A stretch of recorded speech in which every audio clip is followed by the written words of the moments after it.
ಹಾಸ್ಪಿಟಲ್ಸ್ಗೆ ನೀವು ಅದನ್ನು ಕಳಿಸ್ಬೋದು.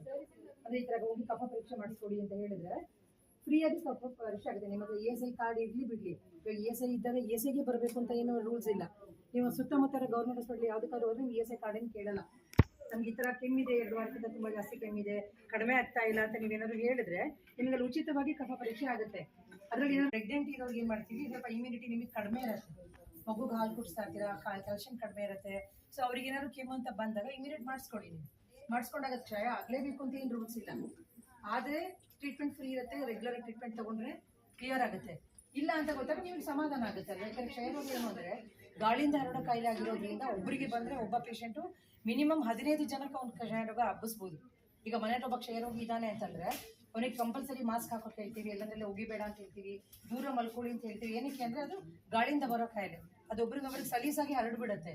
ಒಬ್ಬ ಪೇಷಂಟ್ 15 ಜನಕ್ಕೆ ಹಬ್ಬಿಸ್ತಾನೆ ಅಂತ ಯೋಚನೆ ಮಾಡಿ. ಇಡೀ ಇದರಲ್ಲಿ ನಾವು ಏನೋ ಟ್ರೀಟ್ಮೆಂಟ್ ತೊಗೊಳ್ಳದೆ, ಪರೀಕ್ಷೆ ಮಾಡಿಸದೆ, ನಾನು ಹಾಗೆ ಕೆಮ್ಕೊಂಡು ಓಡಾಡ್ತಾ ಇರ್ತೀನಿ ಅಂದರೆ ಇರೋರೆಲ್ಲರೂ TB ಕ್ಷಯರೋಗಿಗಳಾಗ್ತಾರೆ. ಮತ್ತು ಟ್ರೀಟ್ಮೆಂಟ್ ಫ್ರೀ ಅಂತ ತಕ್ಷಣ ಟ್ರೀಟ್ಮೆಂಟ್ ತೊಗೊಳ್ಳೋದು ಅಷ್ಟು ಸುಲಭ ಇರಲ್ಲ. ಅದು ಕಷ್ಟದ ಟ್ರೀಟ್ಮೆಂಟ್ ಆಗಿರುತ್ತೆ. 6 ತಿಂಗಳಿಂದ 1 ವರ್ಷದವರೆಗೂ ತೊಗೋಬೇಕು. ಚೆನ್ನಾಗಿ ಊಟ ಮಾಡಬೇಕು. ಬಿಗಿನಿಂಗ್ ಡೇಸಲ್ಲಿ ಸ್ವಲ್ಪ ಸೈಡ್ ಎಫೆಕ್ಟ್ಸ್ಗಳೆಲ್ಲ ಇರುತ್ತೆ, ಅದನ್ನೆಲ್ಲ ಮುಂದುವರಿಸ್ಕೊಂಡು ಮೆಡಿಸಿನ್ಸ್ ಕಂಟಿನ್ಯೂ ಮಾಡಿ 6 ತಿಂಗಳು ಟ್ರೀಟ್ಮೆಂಟ್ ಕಂಪ್ಲೀಟ್ ಮಾಡಲೇಬೇಕು ಅವರು. ಈಗ 2 ತಿಂಗಳಾಗಿದ ತಕ್ಷಣ ನಮ್ಮದು ಕ್ಷಯರೋಗದ ಏನು ಇಂಪಾರ್ಟೆಂಟ್ ಅಂದರೆ 6 ತಿಂಗಳು ತೊಗೊಂಡ ತಕ್ಷಣ ಅವ್ರಿಗೆ TB ಫುಲ್ಲು ಕ್ಲಿಯರ್ ಆಗಿಬಿಡುತ್ತೆ, ಏನೂ ಇರಲ್ಲ, ಕೆಮ್ಮೆಲ್ಲ ಕಡಿಮೆ ಆಗಿಬಿಡುತ್ತೆ. ಅವಾಗ ಏನು ಅನ್ಕೊಳ್ತಾರೆ, ನನಗೆ ಫುಲ್ ವಾಸಿ ಆಯಿತು, ಮತ್ತೇನಕ್ಕೆ ಇಷ್ಟೊಂದು ಕಷ್ಟದ ಮಾತ್ರ ತೊಗೋಬೇಕು, ನಿಲ್ಲಿಸ್ಬಿಡ್ತಾರೆ. ನಿಲ್ಲಿಸಿದಾಗ ಏನಾಗುತ್ತೆ, ಸ್ವಲ್ಪ ದಿವಸ ಆರಾಮಾಗಿರ್ತಾರೆ, ಏನು ಬರಲ್ಲ ಅವ್ರಿಗೆ. 1 ವರ್ಷ 2 ವರ್ಷ ಆದ್ಮೇಲೆ ಮತ್ತೆ ಅದು ಬಂದೇ ಬರುತ್ತೆ.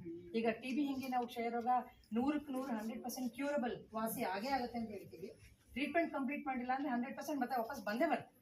ಅದು ತಲೆಯಲ್ಲಿ ಇಟ್ಕೊಂಡ್ಬಿಡಿ ಆಯ್ತಾ. ಯಾರಿಗಾರು ಬಂದ್ರೆ ನೀವು ಅಕ್ಕಪಕ್ಕದವ್ರಿಗೆ, ವೆಜಿಟೇಬಲ್ಸ್ ಮಾರೋಕೆ ಬರೋರಿಗೆ, ಹಾಲೋನು ಯಾರೋ ಜಾಸ್ತಿ ಕೆಮ್ತಾ ಇದ್ರೆ ಅವನಿಗೆ ಜಸ್ಟ್ ಇಷ್ಟು ಗೊತ್ತಿರೋ ಮಾಹಿತಿ ನೀವು ಅವರಿಗೆ ಕೊಟ್ಟರು ಸಾಕು. ಈ ಥರ ನಮ್ದೊಂದು ಮಾಹಿತಿ ಇದೆ, ಈ ಥರ ತುಂಬ ಕಂಟಿನ್ಯೂಸ್ ಆಗಿ ಕೆಮ್ತಾ ಇದ್ರೆ ನೀನು ಹತ್ರ ಇರೋ ಗೌರ್ಮೆಂಟ್ ಆಸ್ಪತ್ರೆಗೆ ಹೋಗಿ ಒಂದು ಕಫ ಪರೀಕ್ಷೆ ಮಾಡಿಸ್ಕೋ. ಕಫ ಪರೀಕ್ಷೆ ಮಾಡಿಸ್ಕೊಂಡ್ರೆ ಗೊತ್ತಾಗುತ್ತೆ ಅದು ಒಬ್ರಿಗೆ ಹರಡೋ ಕಾಯಿಲೆ. ಅದು ಟ್ರೀಟ್ಮೆಂಟ್ ಫ್ರೀ ಇದೆ, ಚಿಕಿತ್ಸೆನೂ ಫ್ರೀ ಇದೆ, ಪರೀಕ್ಷೆನೂ ಫ್ರೀ ಇದೆ ಅಂತ ಅಟ್ಲೀಸ್ಟ್ ಇಷ್ಟು ನಿಮ್ಗೆ ಇನ್ಫಾರ್ಮೇಷನ್ಸ್ ಗೊತ್ತಿದ್ರೆ ಸಾಕು. ಅರ್ಥ ಆಯ್ತಾ. ಮತ್ತು ಟ್ರೀಟ್ಮೆಂಟ್ ಕಂಪ್ಲೀಟ್ ಮಾಡಬೇಕು. ಟ್ರೀಟ್ಮೆಂಟ್ ಕಂಪ್ಲೀಟ್ ಮಾಡಿದ್ರೆ ಮಾತ್ರ ನೀವು ಕಂಪ್ಲೀಟ್ ಕಾಯಿಲೆ ಹುಷಾರಾಗುತ್ತೆ. ಇಲ್ಲ ಅಂದರೆ ಈಗಲ್ಲ ಅಂದರೆ ಇನ್ನೊಂದು ವರ್ಷ 2 ವರ್ಷ ಮತ್ತೆ ಬಿಟ್ಟು ಬಂದೇ ಬರ್ತದೆ, 100% ಬಂದೇ ಬರುತ್ತೆ. ಕಂಪ್ಲೀಟ್ ಮಾಡಬೇಕು. ವಿತ್ ಏನೇ ತೊಂದರೆಗಳಿದ್ರು ನೋಡಿ ನಿಮ್ಮ ಡಾಕ್ಟರ್ ಸಜೆಷನ್ಸ್ ತೊಗೊಂಡು ಅದನ್ನು ಟ್ರೀಟ್ಮೆಂಟ್ ಕಂಪ್ಲೀಟ್ ಮಾಡಬೇಕಾಗುತ್ತೆ. ಅರ್ಥ ಆಯ್ತಾ. ಸೊ ಅದೇನು ಬರಬಾರ್ದು ಅಂತ ಏನು ಮಾಡಬೇಕು, ನಿಮ್ಮ ದೈಹಿಕವಾದ ಶಕ್ತಿಯನ್ನು ನೀವು ಗಟ್ಟಿ ಇಟ್ಕೋಬೇಕು. ಚೆನ್ನಾಗಿ ಊಟ ಮಾಡಬೇಕು, ತರಕಾರಿ ಹಣ್ಣುಗಳನ್ನ ತಿನ್ನಬೇಕು. ನಿಮ್ಮ ಮಕ್ಕಳಿಗೆಲ್ಲ ಹೇಳಿ ಅದನ್ನು. ತರಕಾರಿ ಎಲ್ಲ ಊಟದೆಲ್ಲ ಸೈಡಿಗೆ ಇಟ್ಬಿಡ್ತಾರಲ್ಲ, ತಟ್ಟೆ ಸೈಡಿಗೆ ಇರ್ತಾರೆ. ನಿಮ್ಗೆ ಅದು ತಮಾಷೆ ಅನ್ಸೋದು, ಬಿಡು ಅಂತ ತಿನ್ನಲ್ಲ, ನೀವು ಹಾಕೊಂಡು ತಿಂತೀರ, ಅವ್ನಿಗೆ ಅನ್ನ ಸಾರು ತಿಂಡಿ ಸಾರು ಹಾಕಿ